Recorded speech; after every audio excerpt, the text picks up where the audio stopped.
Welcome back to the show, everybody. This is the Upper Tier Podcast. It's Monday, so it's the Monday mashup. Mark will be joining us shortly. He's just caught up at the moment. He'll be with us momentarily. But as always, on a Monday, 9 o'clock, this is where you will find the best Premier League review of the weekend. We'll be talking about the latest from the AFCON, the Asian Cup, all the latest football news, the fallout from the weekend's action, and all the rest of it. As always, the Monday mashup this season, folks, is sponsored by Hogan Elite Trophy Hire. If you want to get in touch for that special occasion and you want to mark it with a trophy for a football fan, get in touch with Mark on Instagram or Facebook, and he will hook you up with the trophy of your desire for that special occasion. Just let him know. So Hogan Elite Trophy Hire on Instagram and Facebook for all your needs for that special day. Let Marky know. Quick up in the comments. Let's run through them. First one, we're waiting. Stephen's in. Big up, Steve. How are you? Worst rumble in history. Which one, Stephen? Which one? And why is everyone bitching over Cody not getting his Mania match? I'd much rather Rock than that self-entitled Egypt Cody. There's a good few of us who will agree on that, I'd imagine. Me too, Stephen. Cody ain't comparable to The Rock. Let's drink their tears, and there is plenty of tears. Still celebrating from yesterday, Noel. Yeah. Hope you're enjoying it, man. Not much for me to celebrate. Came home the other day from the States after being over at the Rumble. Went down with a bad old dose of COVID, but tested negative today, thank God. But still sound very strange. John, my man, how are you? How did I know you were going to show up tonight? Up the Gunners, absolutely. And I have to say, we'll talk about it later in the show as well. You heard people complaining about the celebrations. Celebrate as much as you want. I don't know how Liverpool fans were complaining about the celebrations when you see what we get up to and what Klopp gets up to. We've celebrated draws against West Brom. So, yeah, I celebrate as much as you want. It was a huge game. There was a lot on the line yesterday. If you had a loss, more than likely you would have been out of the title race, and that could have been it for the season. I know you're in the Champions League, but the likelihood of that happening is slim. So, yeah, celebrate as much as you want and give it loads, because the pressure must have been huge, and the pressure was probably huge on the players. And you could feel it yesterday going into the game. I even said it in the preview.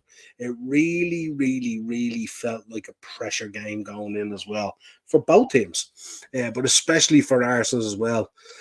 Waking up this morning and the gap then being 8 points wouldn't have looked great at all. But yeah, good on you. Great result for you guys. We were really, really poor all over the pitch. Just simply got it wrong. You guys got it right.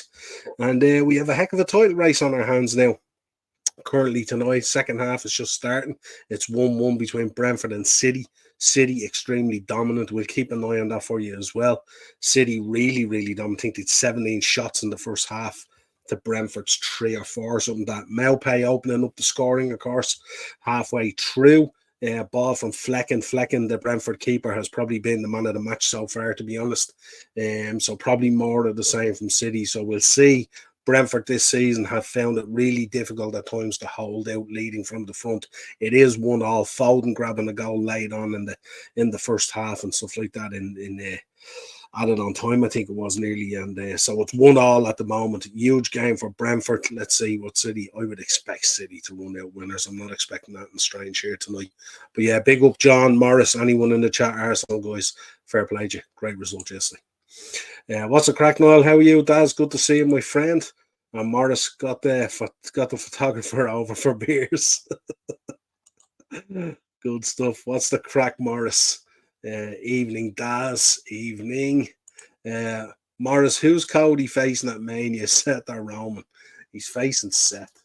There's no doubt about that. There's a press conference on Thursday, which is going to be very, very interesting. Don't forget, folks, Pro Wrestling Weekly. We'll be back with you Wednesday evening at 8 o'clock. I'll give you a breakdown of my trip to the Rumble. I'll give you a breakdown of my review of the Rumble as well. and all the latest news, the Vince situation, all this stuff that's going on at the moment. Plenty. We'll talk about the Cody situation.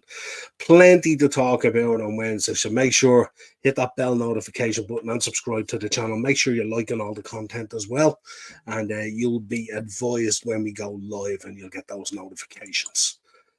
City, brilliant, pal. Yeah, I know. Yeah, it's just relentless with them, John, isn't it? Relentless. All we can hope for a pray now is that something comes out of the 115 charges.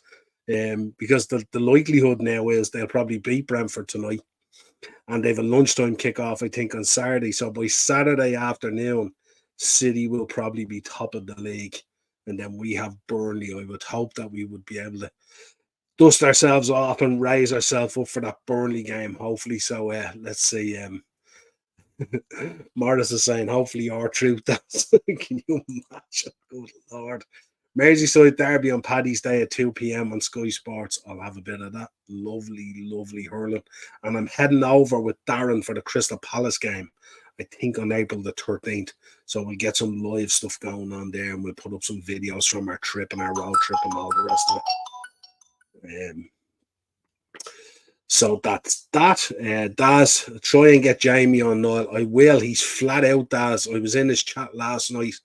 I was in his chat today, and I was in his chat, I think, on Saturday night for the preview as well. So, yeah, conversing with him all the time and stuff like that. I will try and get him on, Daz, no doubt. Love Jamie. Mark has just joined us there now. What is happening? You're muted, I think. You're muted anyway. I'll keep on running down through the comments. Now, sir, can you hear me? Yes, there he is. Better late than never. WrestleMania press conferences to advise WrestleMania 41 from Las Vegas venue a Super Bowl this weekend. I'm sure there'll be a lot more than that in at Acers. And we'll be talking about that on Wednesday as well. Apparently, they're selling tickets for this press conference in Vegas on Thursday, Mark. And they're looking for $2,500 for a ticket. That gives you a front row seat at the press conference, and picture opportunities, I think, with Cody Rhodes, Rhea Ripley, and Triple H. And you get to have a cocktail backstage with them as well, apparently, for the measly price of $2,500. Well, you've had a cocktail with Becky Lynch and Sinnott, and that cost you nothing. There you go. Evening, lads. What's the crack? Big up, Baz. Good to see you, my friend. Baz.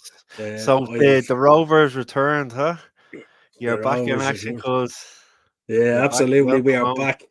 Yeah, tested negative there this evening, so it's all good. I still feel a little bit rough, and I still sound a little bit rough, but at least I'm feeling a little bit better. You look great. Thanks. Remember, I popped in and I said it to you the other day. You look great. The Michael Carrick of Ben's best menswear manager. Cheers, Acers. Not for too long. Anyway, not for too much longer. And Morris is in. Where's the moderator police tonight? I have no idea. No idea. It doesn't need to be here anyway. This is always open.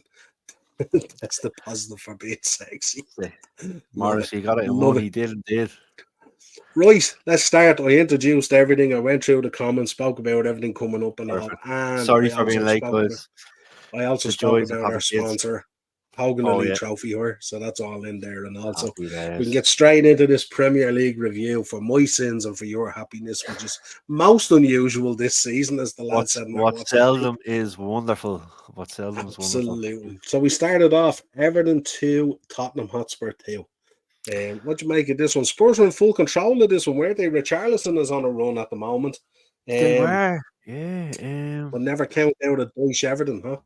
Yeah, look, it was a great point for Everton. Obviously, Richarlison getting the 2 goals. He didn't celebrate or anything. A very muted celebration, obviously, given who it was against and stuff like that. But you just felt Spurs and unusual for him as well, because he's such a he's a boy. Yeah. But like in fairness, no, yeah, spot on. In fairness, if Everton were going to score, it was going to be from a set piece or corner or free kick, because Spurs looked like they couldn't defend them all day long. There was a few corners before they even scored the first goal that you thought, geez, they're gonna concede from a set piece, and that's exactly what happened. Fair play to Everton. You look at it now. Deutsch is doing a good job. If they had that 10 points, they'd be just behind Chelsea, I believe. on 29 points or something like that. So yeah, listen, a great point for them. Spurs be very disappointed, you know. They had a good few chances even when they went 2-1 up to kill off the game, make it 3-1, and try to silence the Goodison Park crowd, but it didn't happen. And like I said, a very, very well earned and deserving point for everything. Yep, Brighton 4, Palace 1. Brighton banging in the goals, 4 goal scorers. Pedro finishing it off, of course. Dunk starting it on 3, got off to a flyer. Palace really, really struggling. There's change needs to happen there, doesn't it? Yeah, definitely, and I'd like to think that he'd step aside and step down rather than them having to sack him. I think he's earned so much respect in the game now that I think to sack the man would be obviously disappointing. Obviously, you could see it coming, but I think if he just stepped down and resigned, I think that would be better off, you know. But Brighton looked just what were they 3-0 up after half an hour or something like that? On 34, yeah, they were 3-0 Yeah, up, yeah. like you look at it, Dunk's goal starting off should have been a kind of a yeah, they didn't look great at the back. You know, they look at all over the place. It looks to me sometimes you think if players know there's a change coming, they kind of I don't know if they kind of stop playing for the manager or something like that. But it just seems that way with Palace that they know there's a change coming. They're waiting for the change, and they're thinking to themselves, maybe yeah, we'll get a little run together when this change comes, and they're not actually performing at this present time. It's been very disappointing from them the last few weeks. You know.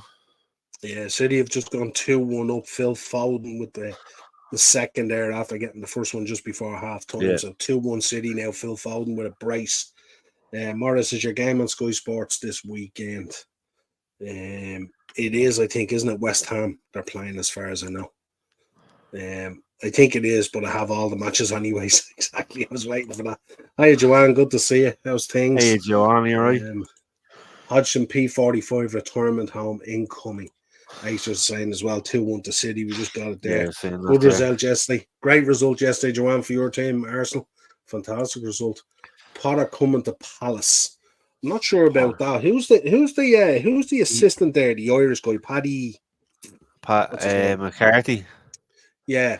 Oh, a good I header by think. Foden. Was he Yeah. offside when the ball was played in? De Bruyne with the assist. Yeah, like I don't know. Potter was obviously seen in the crowd there a few weeks ago and stuff. And listen, that they could have been organising things from a few weeks ago, trying to get things in place and stuff like that. And like I said, maybe they might turn around and say that Roy has retired and you know he's stepping aside and stuff. Because like I said, it'd be look at the work that he done last season when he came into the back end of last season to keep them up and get those performances going, and they pulled off some really really good results, some shock results as well. Coming into the start of the season, they had a good little run. Like Selhurst Park's always a hard place to go to. As the season's gone on, it's probably gotten a little easier and easier to go there and pick up points. So, you know, I think obviously it doesn't matter who you support. You have to have a lot of respect for Roy Hodgson and what he's done in the game. You know, albeit with Blackburn, Inter Milan, England, blah blah. Obviously, you had a spell with yourselves and stuff like that. But yeah, I think the time is right to step aside and maybe someone else come in.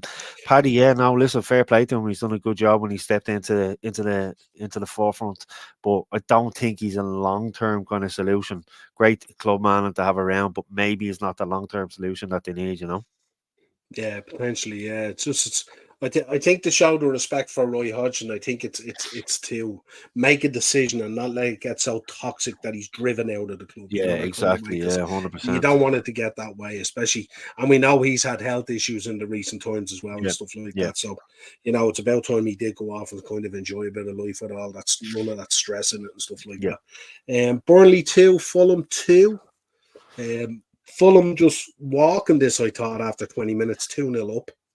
And then yeah, Burnley introduced this boy Fofana, this young lad, on yeah. absolute fire. Home 70 debut. and 90 plus 1 for the equaliser. Yeah, home debut. Yeah, listen, obviously Fulham have been struggling for goals and results lately. You know, before Christmas they had a little good run together, and you know they were pulling off some decent results against some of the bigger teams as well. Even, um, but they should have killed this game off. James Trafford, I thought, pulled off some great saves, particularly in the second half to keep Burnley in the game. Um, and then yeah, listen, they get one goal back, and Turf Moor's right behind them. Fofana again, nice little ball across, and he gets a second goal then, and picks up a valuable point, one which they're struggling. They're struggling big time, Burnley. You look at their squad; it's a championship squad playing in the Premier League, a bit like Sheffield United and stuff like that. But these are the type of games where they need to pick up points in, and lucky enough they did. But if you were a Fulham fan, you'd be very disappointed that they didn't go and kill the game off on. But like I said, James Trafford kept Burnley in the game, no doubt. He's probably the man of the match bar, obviously, for Fana getting the 2 goals. Yeah, absolutely. Just tonight's game as well. Man City looking very direct at the moment and creating chances, and also looking to kill this game off. So at the moment, still 2-1. Foden with the brace, Maupay with the goal earlier for Brentford. One of the games of the weekend, I have to say, Newcastle 4, Luton 4. Give me your thoughts on this one. Do you know what? On Saturday, I was working with a wedding party, and one of the lads happened to be from California from back in the day. If you remember that program in the comments, and we were Which chatting guy was away. it? Your man Phil Penny. Oh yeah. Very So good. his brother's getting married, David. Oh, sound lads, absolute sound lads. But anyway, we were chatting away, and we were chatting about the Everton result in Spurs at the start of the day, and he says, "Have you seen any of the other results?" I said, "I'm gone home." I said, "No," I said, "when he goes, there's one that's gonna really surprise you." So curiosity got the better of me. Went straight up to the stock room, got my phone. I was looking, going 4-0. Could not believe it. Could not believe it. Like Luton beating Brighton 4-0 last week, scoring another 4 goals away to Newcastle, and obviously Mm. not picking up the win. I think they weren't they 4-2 ahead at one stage. I think They were 4-2 ahead, and there was yeah, Newcastle fans leaving St James's Park. There was yeah, Newcastle fans booing Eddie Howe out of the stadium, and the next thing they got it back to 4-all. And it was couldn't just believe it. Trippier. Trippier got heavily involved, got a goal and stuff like that. Up this Yeah, game, energy up. Harvey yeah. Barnes back as well. Look different gravy as well. But I have to say, Barkley, a player who I wouldn't be a huge fan of course, but at Mm. Luton at the moment, he seems to be that focal guy pulling the strings for them and stuff like that. Picked up a goal, but really impressive for Luton at the moment. He's doing well. His goal was kind of like slow motion when the Bravnik went down and like saved it, and the ball came out. He was the only one in the City area box. Like Newcastle just seemed to have stopped, and it was an Yeah. easy finish from them. But listen, fair play to Luton. You look at it, they bet Everton in the fourth round of the FA Cup. Like I said, beating Brighton 4-0 and then getting a 4-all draw away to Newcastle, and you can see the difference. You look at the difference in the results, the likes of Luton this weekend, Sheffield United and Burnley, who we just spoke about. I think Luton look likely out of those three teams that I have just mentioned to actually stay up. They just have that different bit of gravy that you look at and think that there's players there to make a difference rather than uh, we'll go on to Sheffield United against Villa, who just looked depleted, absolutely Yeah. depleted yesterday. Morris, would you tell Vincent Company to his face he's for it? Morris would get Ahmed Johnson to do it. What are you talking about, ISIS? He doesn't need to do it himself. I'd get Johnny Ace to fire him. Johnny Ace, Cam Barlow, Exactly. man, Yeah, cool absolutely. Would you take Trafford to the Euros, Mark, as a backup? for England. I presume so. Well, Pope should be there anyway. Obviously, I wouldn't even say a backup for Pickford, but I definitely have. Listen, he done well. Obviously, won the Euros with Lee Carsey's under-21 team last summer. I think he saved a penalty against Italy in the final, if I'm not mistaken. That's right. Um, obviously had a big. I've seen him a good bit watching the United under-23s when they were playing City and stuff like that. Always looks a decent goalkeeper, and I was again. We spoke about Cole Palmer there last week or the week before, sorry, when we were saying about players leaving City to go and further their career, and he's another. James Trafford's another one. He could have stayed there and could have sat on the bench, and we've seen like so many keepers doing, pick up medals, pick up a wage, but he wanted to go and play first team football, and it was a shrewd bit of business for Vincent Company to come in and get him off his old former team. Yeah, absolutely. Morris is in. Barkley, absolutely. And also shout out Dog Bene as well. Yeah, Yeah, absolutely. yeah. He's doing really well there. But like, and your Yeah. man Carlton Morris and stuff, and Yeah, man, Brown came from Stoke and stuff. They have some really decent players there that can cause trouble. And like I said, compared to some of the other teams in the position they're in, I think they have players that can keep them up. Absolutely. Aston Villa 5, Sheffield United nil. Aston Villa on fire. On the back. I think they did a poor result during the week, didn't they? Against, was it Newcastle? I think it was it? Yeah, What they lose? They lost 3-1 or something, didn't they? Or three 3-0? 1 and 3-1 at home as well, and Yeah. they didn't really show much. Like it was an easy enough game for Newcastle. I was sitting here watching it last week, Mm. but yeah, I think they were 4-0 up after 29, 30 minutes or something like that. 30 minutes, 4-0 up. Tillman's getting the last one. Bailey on, Watkins, McGinn Yeah, started it, and then Moreno on 47 as well. All getting like, in on the act. Could have been a hell of a lot more as well. well, Watkins could have had a hat trick. he Easy. could have, like, in the second half. Sheffield United, like, you're going in 4-0 at half time.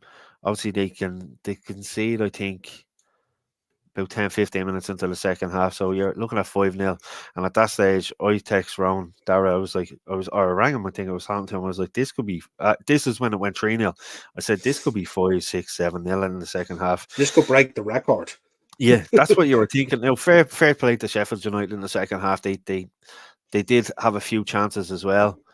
Martinez obviously pulled off that double save towards the end and stuff like that. But at 5-1, it's not a goal that's going to spur you on for a comeback. It's just a consolation, And listen, another really good win for Villa. 3 points on the road and a clean sheet, and they're building something up there. Yeah, absolutely. Let's get into Sundays then. 1-1 Bournemouth versus Nottingham Forest. 1-1 Clivert with the goal for Bournemouth. Hudson Odoi, another forgotten man from Chelsea, picking up the goal for Nottingham Yeah, Forest. great He's finish. looked really good as well for Forest He when he's come has. in Yeah, and it stuff like that as well. was a But great finish. Bournemouth with a sending off as well. Yeah, did Philip you see it? Billing. I didn't see the sending off, so I was going to get your thoughts on it. Yeah, he was nowhere near the ball. It was from behind, and yeah, I, when I first seen it, I thought it was a yellow card. It's one of those you're just stopping. You're not near the player or not near the ball at all. You're just stopping the player going forward. But there was a bit of intent there, and his studs were down the back of the heel of the Bournemouth of the Forest player. So yeah, no, to me there's a urban red card, and it was a great Hudson. What a finish, by the way! What a finish it was. He curled it into the bottom corner. Keeper had absolutely no chance. Um, but yeah, like you look at Bournemouth and Forest over the last few weeks. Both teams have been playing to a really, really high standard, and it's end-to-end football and stuff like that. So I think a draw was probably a fair result in the end. Yeah, absolutely. Bournemouth somewhat have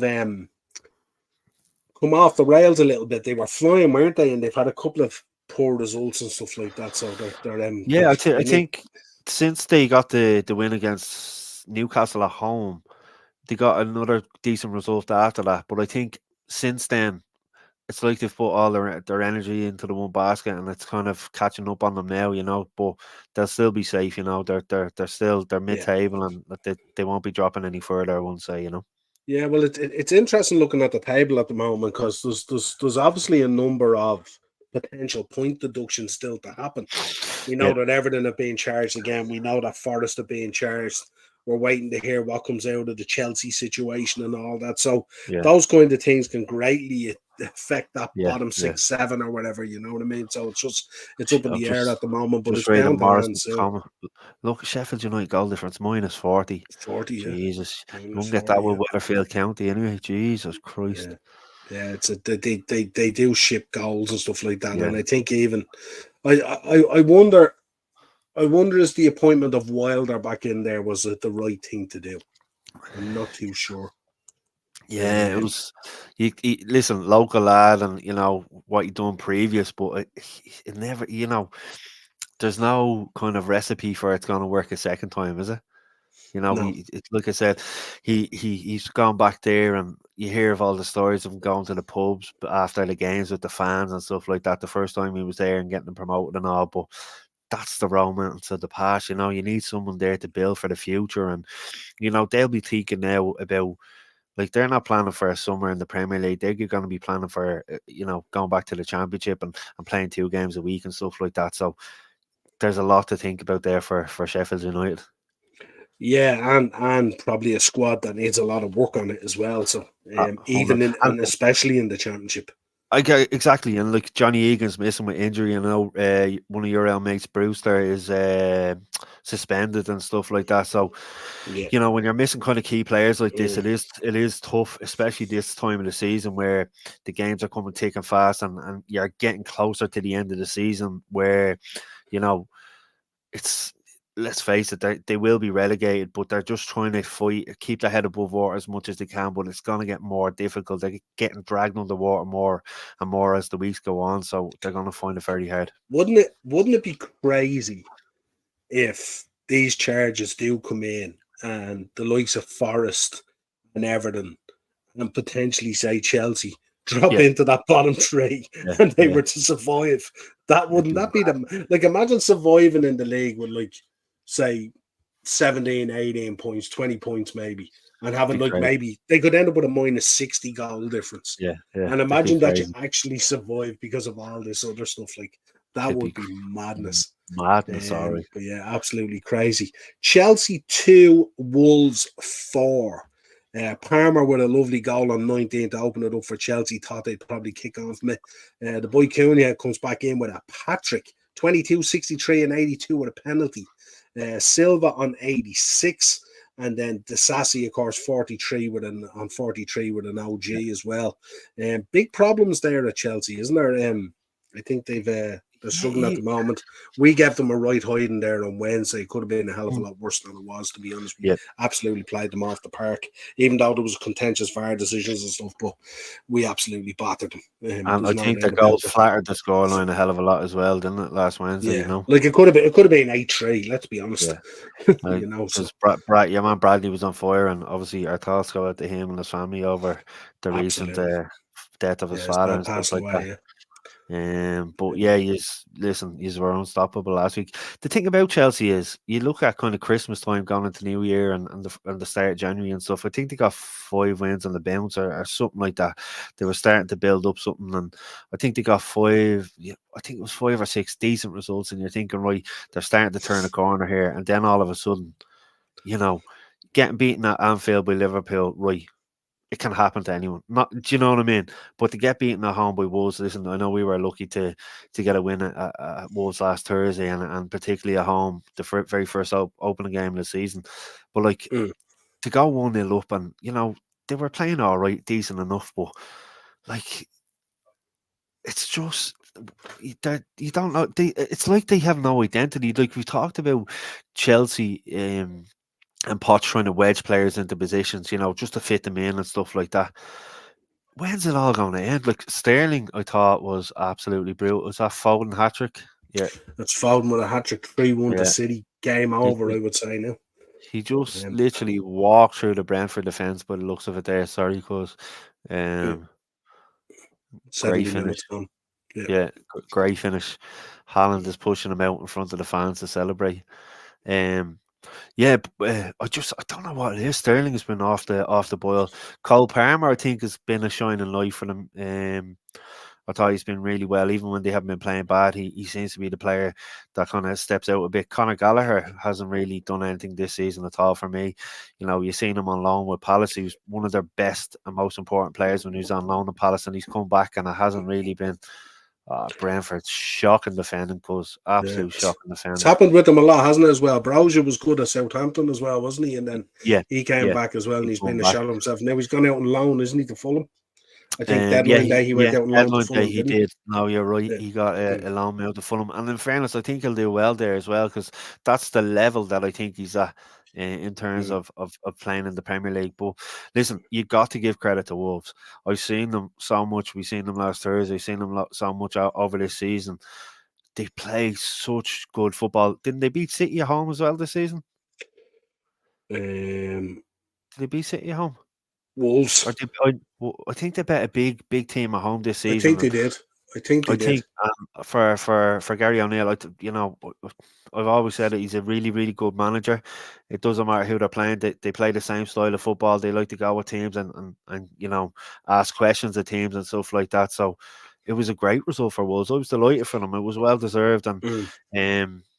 it kind of, What have you made of the Chelsea situation? I mean, the talk now going around at the moment is that they've got to generate 100 million in the first couple of weeks in June because the Euros people are heading off to the Euros, so they only have yeah, a certain window to do it. Looks like they may have to sell off the likes of Gallagher and yeah, whoever else to generate this 100 million. I don't know how true it is. I don't look that deep into Chelsea. I was reading an article today that they're so close to FFP and they've issues there with FFP that apparently it's going to cost either 10 or 12 million to get rid of Poch and his backroom staff, and Jesus, apparently they can't even spend that to make the change. That's what they now. Again, I don't know how true it is. It's just what I've seen popping up and stuff like that. But it's a real serious situation for them. I mean, if they do breach financial fair play, and the talk is that it doesn't look like they're going to be able to get around it. And then if they get a points deduction, and then if they sell off a lot of their core players to generate money, and clubs know that they can get the players cheap because they'll just hold out because they know the Chelsea situation. yeah. It's gonna be really, really tough. And like we've heard stuff there, seeing Chelsea fans on the last week or two talking for Mourinho to come back and all this kind of thing and all. Saying that. It's a real But mess there at the moment that you, they've you, created. It's like I was saying, you look at the money they spent on not only on the players but on Poch and like you just mentioned on the backroom team getting them in and stuff like that. And they haven't shown any identity over the course of the season. And obviously they've had injuries, Reece James and Chilwell and all, and bad parts of the season. And you look who scored the second goal for them. Was Thiago Silva, an agent. yeah. Thiago Silva. As I love him, I think he's a class player, class on and off the pitch. But if you're relying on him in games, Whose not missus tweeted that she wants Poch gone. do you know what I mean? Like it's a crazy situation. I slagged Duffer, my best mate Duffer is a Chelsea fan, and I've been slagging him this season, saying no matter how bad our season is, I always look at you to cheer myself up, that sort of way. But it's true. It's Mm. true, like, so don't listen. I can't see them taking Mourinho back. Obviously, we were linked with Mourinho again, saying he wanted to come back, his unfinished business, and this, that, and the other. And it's been since obviously Potter. I think there's a lot of stuff going on behind the scenes there that yeah, he would and all. Been waiting for the Now Liverpool pair job. waiting on Give the him over, Liverpool lads. job. Where is he going? Accrington, Stanley. Yeah, But yeah, it's absolutely. listen, it's a total mess there, man. I don't know what the situation's going to be. Um, how long are they gonna leave it? Like leave it going? Well, They mightn't have a choice. They if won't the have a talk choice. is Like they can't even ban that yeah, money out there, they're gonna have to wait till yeah, the end of the season and all. I'd and imagine they're gonna wait until at least the Carabao Cup final at the end of the month, aren't they? yeah, and I wonder how much they had to pay Potter as well. He would have been a serious wage because he was brought in on a hefty contract because Yeah. he was So the project they were going to stand yeah, behind and not yeah. change. They were going to So stay with it and stuff. So yeah, precarious times at Chelsea at the moment. Is going to be interesting to see what happens, and they've got two levels of interest, isn't there? Because they had the stuff that they declared themselves. yeah, And then they also have the stuff coming up this season as well, and potentially financial fair play or fair profit and play. sustainability, and also we will wait and see what happens there. Very interesting. Man United 3, West Ham nil. Big win for Man United. Goal for Hoyland and 2 for Garnacho. The one thing I noticed in this game yesterday, and even after the game, was the younger players in the squad, the likes of Hoyland, Mainu, Garnacho, these players and stuff like that. They all have smiles on their faces again. They all look happy playing their football Yeah, again, which yeah. is a big thing to get back in there because it's been so dour for a long time and stuff like that. And it's, and I just thought I got this one out Oh, especially for you. I'm a Liverpool fan, so this kills me at times having to do this, but I thought I'd pop yeah, that one yeah. out It's there for class. you. Yeah. I thought it was even kind of cool, and just how Yeah, happy yeah. they were and stuff like that.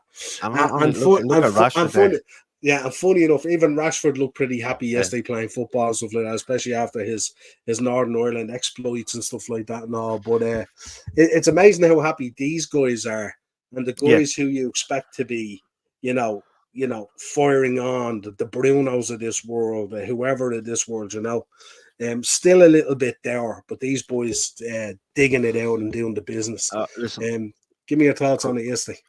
great result. I had the pleasure of bringing Georgia, my 4-year-old, to see Paw Patrol yesterday in Dundrum, and my mum and dad took Holly off, and we ended up going over to the Pie in Dundrum, which used to be the old Eagles nest, and we watched it there. And obviously, my mum's a West Ham fan, so I was saying to her, I had not a bad feeling, but West Ham are always a tough team to play against. They make it difficult for you. They play some good football, but I just thought it was one of these games where in previous weeks we'd go take the lead, as you've seen against Wolves and Newport, and we couldn't kill games off. And there, I just thought it was a fantastic display. Everyone put a shift in. Casemiro in midfield was showing the player that he is. I thought Harry Maguire had a really solid game. I know he made the one mistake, but I think he had a really solid game. But I just think it's because it's Harry Maguire, his mistakes get highlighted more. But I just want to say he made one mistake. If it was any other player, people wouldn't even talk about. But I thought he was excellent throughout the whole game. Solid. Obviously, the only down thing was Martinez been injured. Here he's out for 8 weeks now. Yeah, We 8 weeks have, with a we, lateral, isn't it? A yeah. lateral So ligament. we obviously have Varane there and stuff like that, and obviously Lindelof came on to get a few minutes under his belt. Towards the end as well. So, but yeah, I thought it was a fantastic performance. Three goals, 3 points, clean sheet at home against a really kind of they're really decent West Ham team, and I was kind of worried before the game. I was thinking maybe a score draw in my head, but I was delighted with the performance, and you look at certain games this season, and like I said, we haven't really showed up, but I thought we played excellent there, and it was a really good weekend for us. But we have to build on this. There's no point beating West Ham. We've a really tough game against Villa now next Sunday at 4:30. We need to keep the momentum going into that game, keep the confidence up, because Villa are going to be very difficult to play against. I, I know Newcastle bet them, but you know they've been really, really good at home and all this season. So I'll be hoping for that kind of performance against Villa as well. Yeah, let me round it out then with the Super Sunday for my sins. Yeah, Arsenal 3, Liverpool 1. All the goals by Arsenal.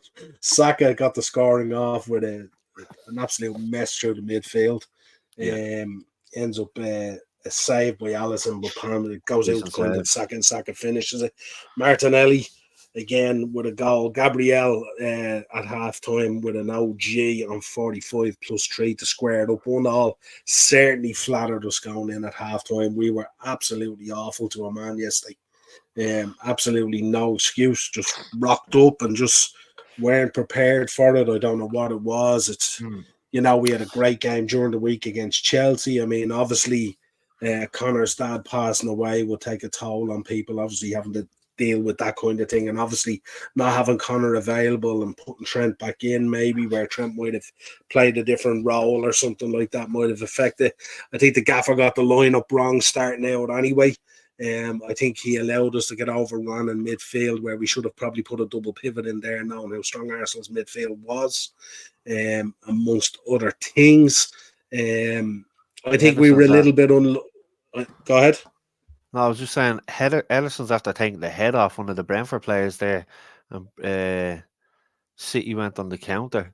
It looked like he took the head off him. City went on the counter. Referee's pulling the play back now. He's not going to give anything for it. But one thing I would say, cuz about yesterday is, yeah, listen, I thought you weren't great. I know just he went through the side. You weren't great, but I thought fair play to Arsenal. Especially conceding just before half time.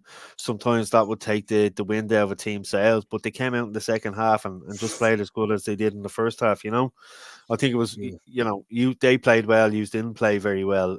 You're going to get that, you know. over the course of a season. You're not going to keep that standards up. I know what you're saying about the formation and stuff like that. Absolutely, I agree with you. The Bradley thing as well. Of course, it's going to have an effect on the players. 100%. You know, these lads have taken him under the wing, and you seen what he meant last week. The crowd were just, when he got the goal and the 2 assists and stuff like that, the crowd were right behind him. But you know, listen, fair play to Arsenal. I thought it was a really good performance by them. There was a lot of not a lot of pressure, but there was obviously pressure going into the game because, you know, a win for Hughes, obviously Hughes take a step up further away from them, and obviously City, which they wouldn't have known, obviously get winning here at the minute, that would have put more pressure on them, but they dealt with it well, and like I said, I thought it was a really good result for them. Yeah, it was a kind of a weird one afterwards. I mean, I know the gaffer said everything kind of went against us, and I think he meant that in a broader kind of way. Because obviously Dominic Szoboszlai picked up a ham injury in training a couple of days before the game as well, or a day before the game or something. So that didn't help. Obviously, the passing of Connor's dad would have escalated a bit.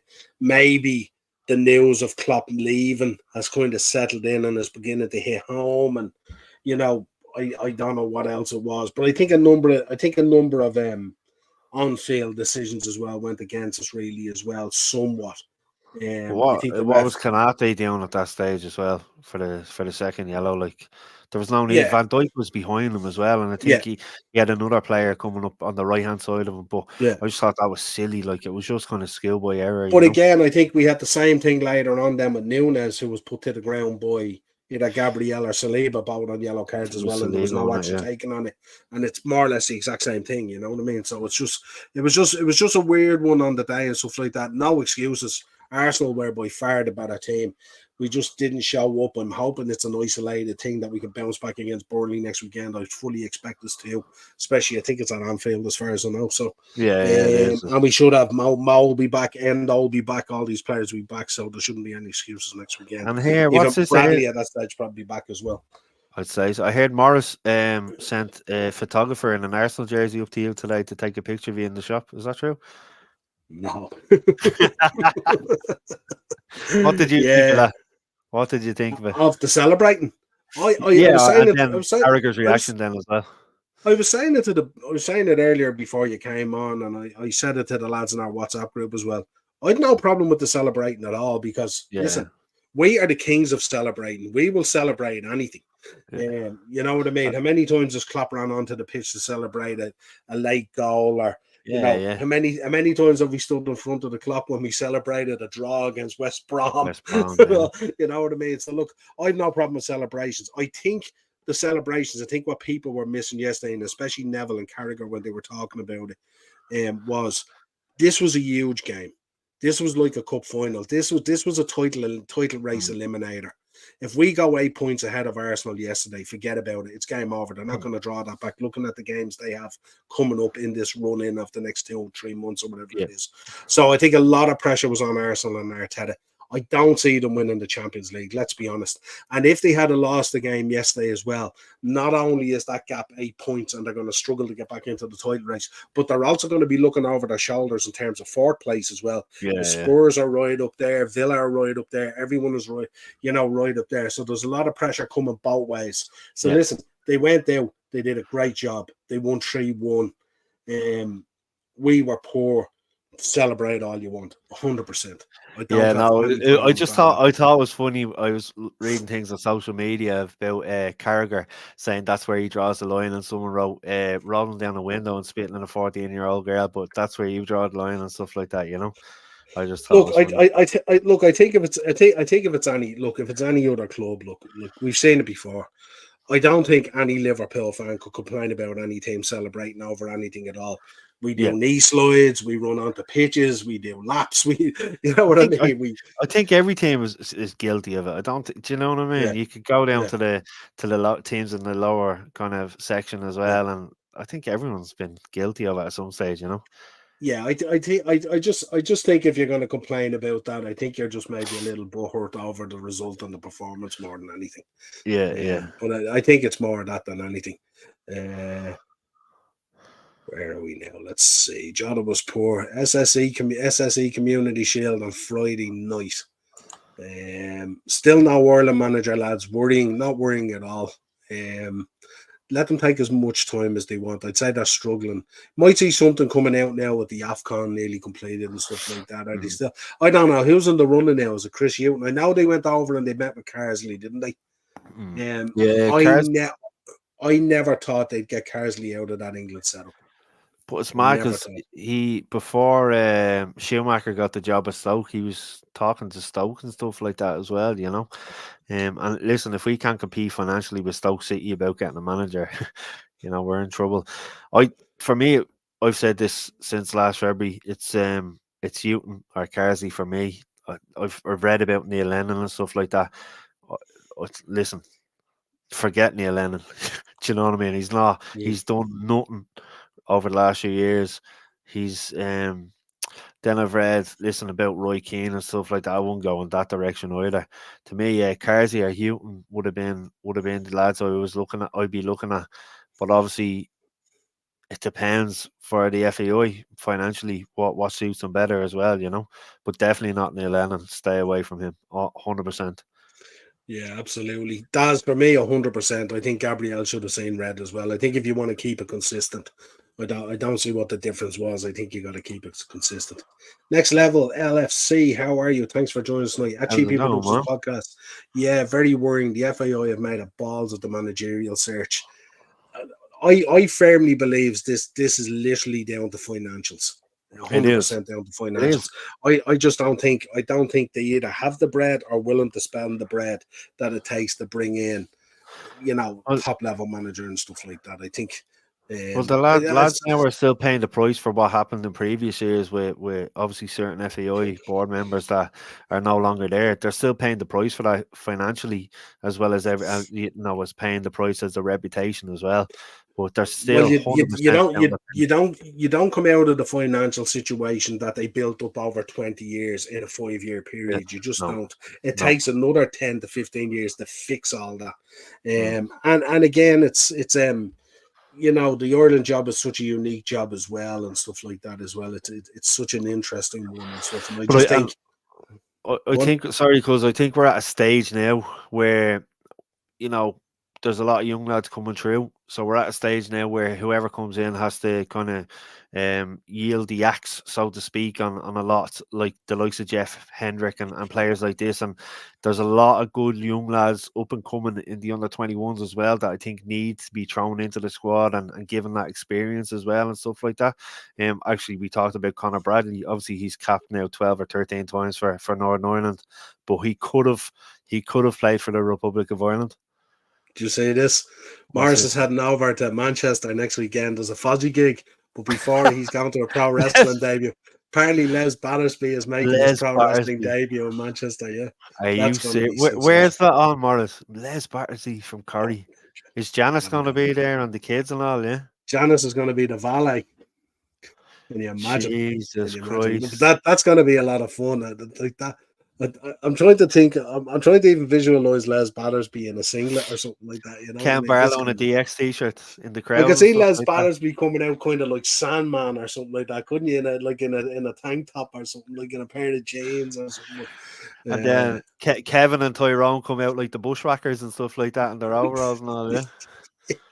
can you imagine? Can you imagine?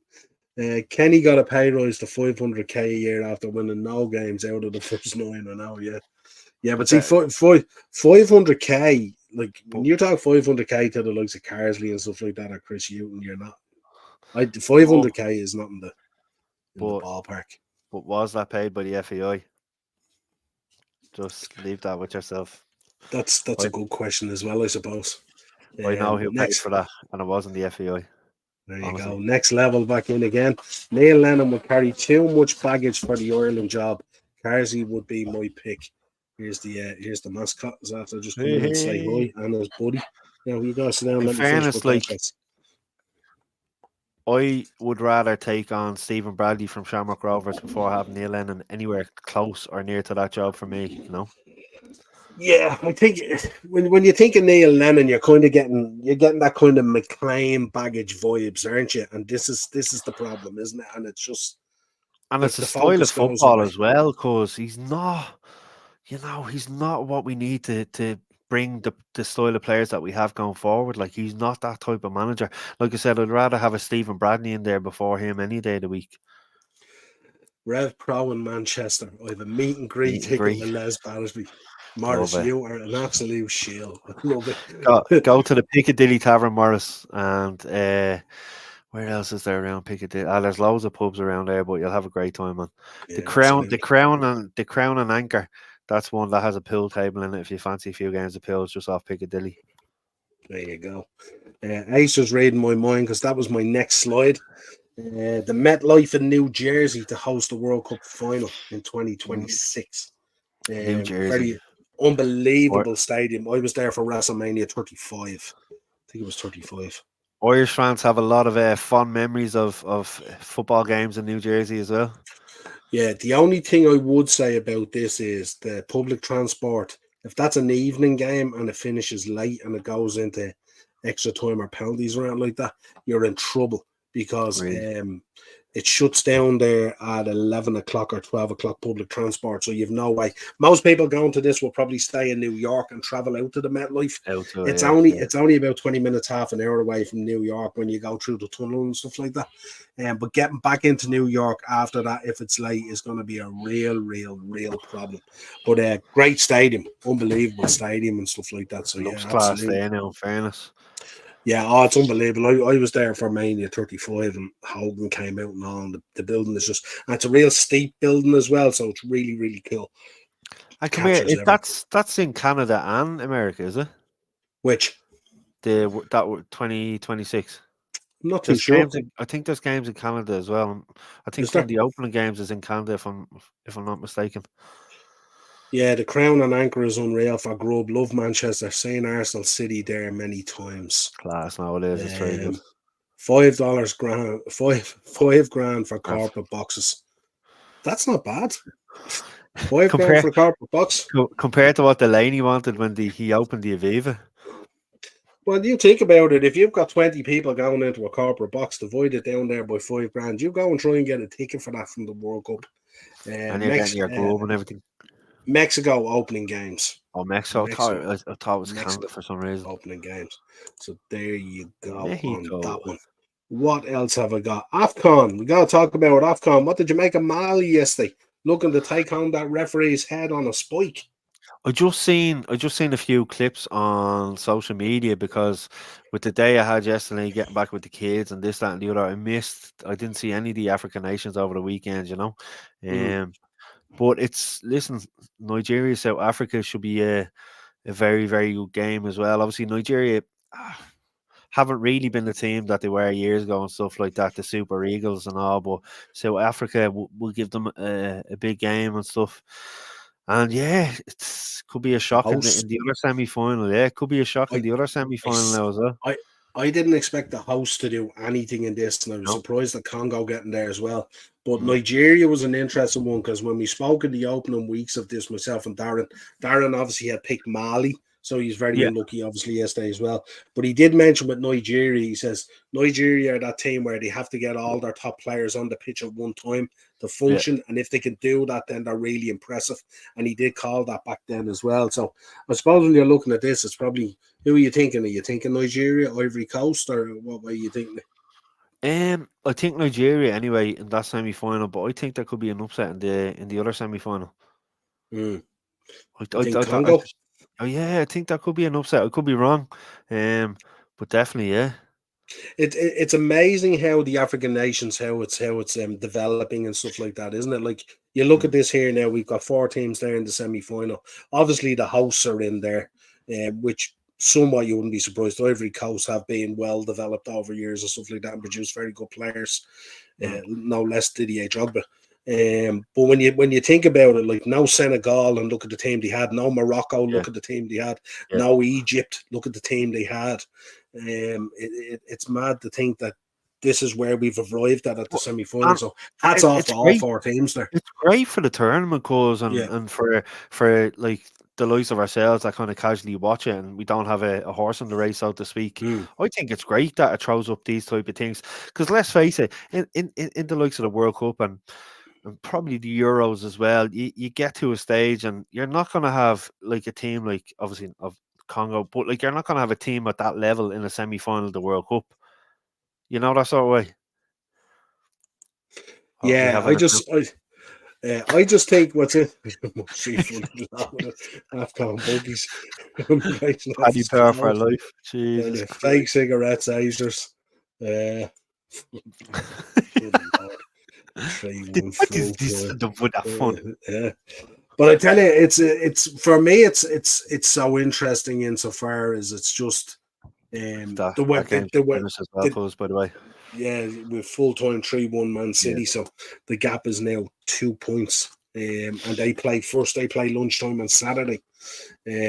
So they could be top of the league by 3 o'clock or whatever it is on Saturday, and then that wouldn't be good. Because we know what they're like when they get their noses in front. Exactly, But yeah, I was going to say for this, like it was mad as well the way it's structured. We spoke about it at the start as well, how they give you this kind of wild card to stay in it, even though you perform quite poorly in the group stage and still get that wild card to bring you in there. Because I thought Ivory Coast were gone, and I thought South Africa were definitely gone. Looking at the way the group stages were open and stuff like that, so it was a strange one. But yeah, hats off to the 4 teams, and wish all 4 of them luck, and we'll keep an eye. We'll keep everyone updated on it. 100%. Asia Cup, another interesting one. Again, new names cropping up here in terms of getting to this stage. Is Jordan, I think, is an interesting one. I follow Don Hussam. He's a Liverpool fan. He's from Jordan and stuff like that.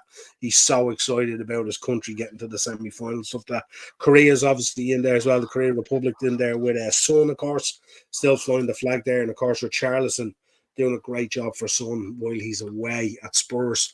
Who are you thinking here? Korea?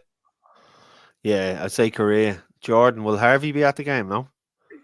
I don't know. Unless you got a ticket.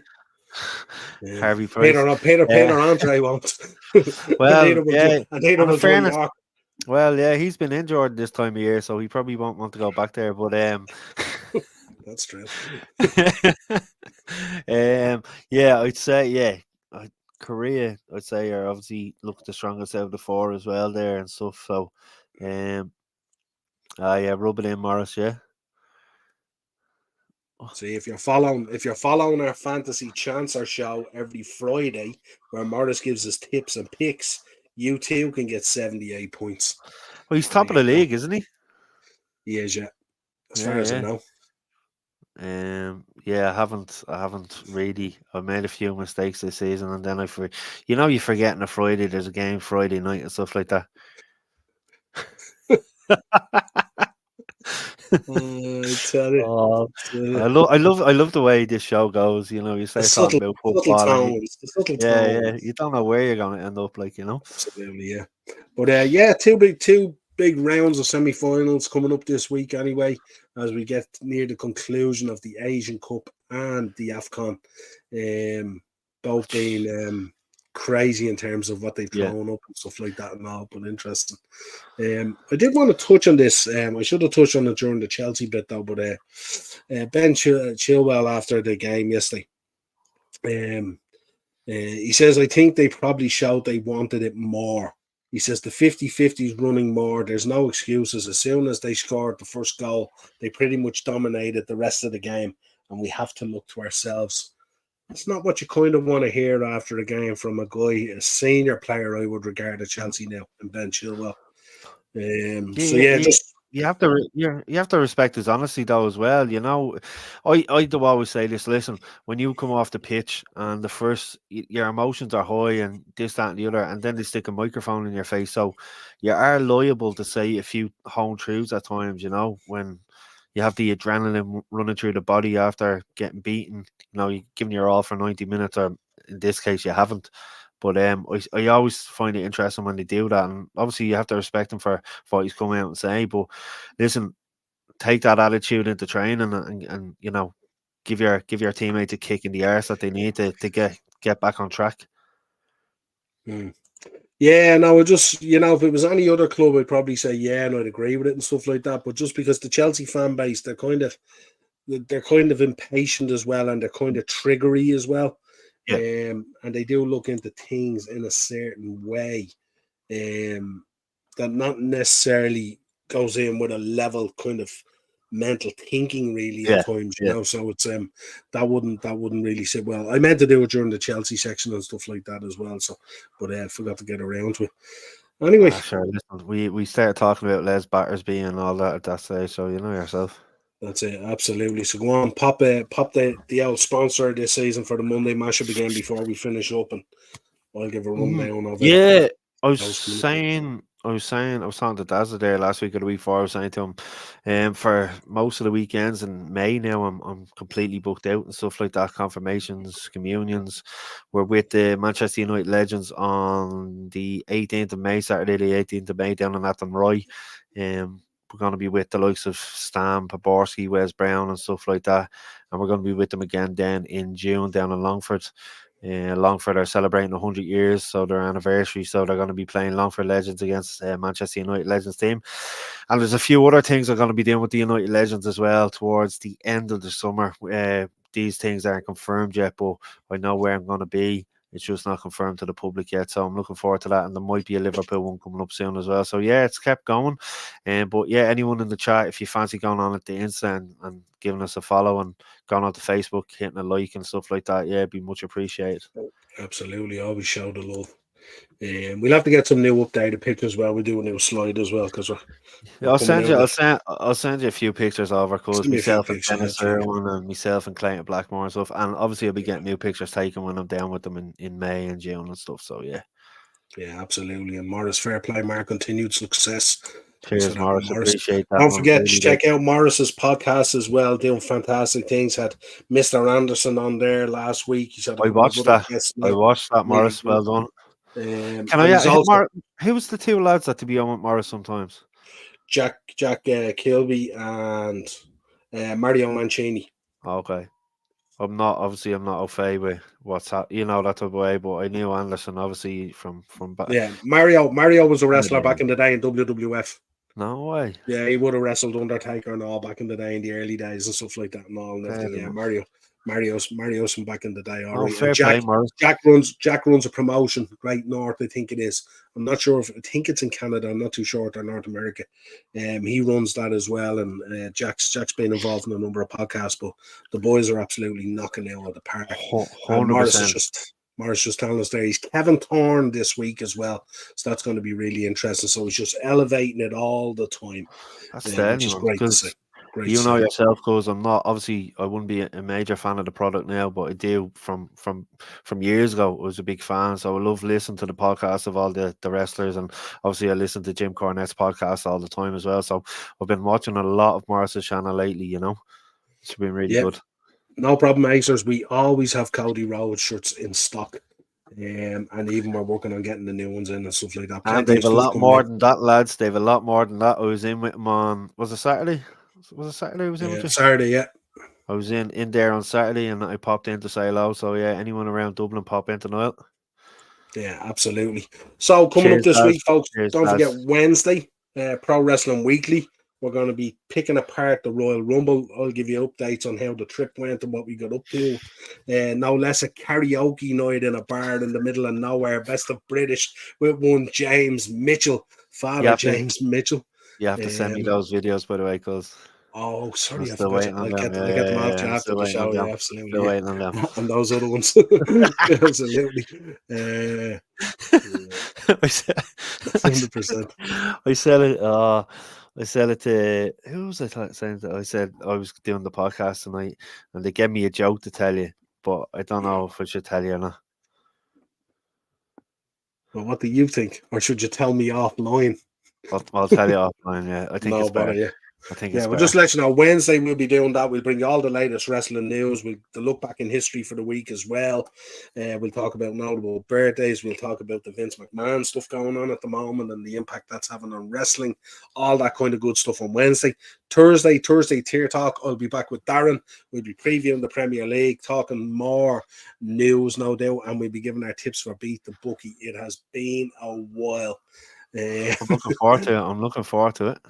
Sean, did the sinister minister try to suck you into his cult?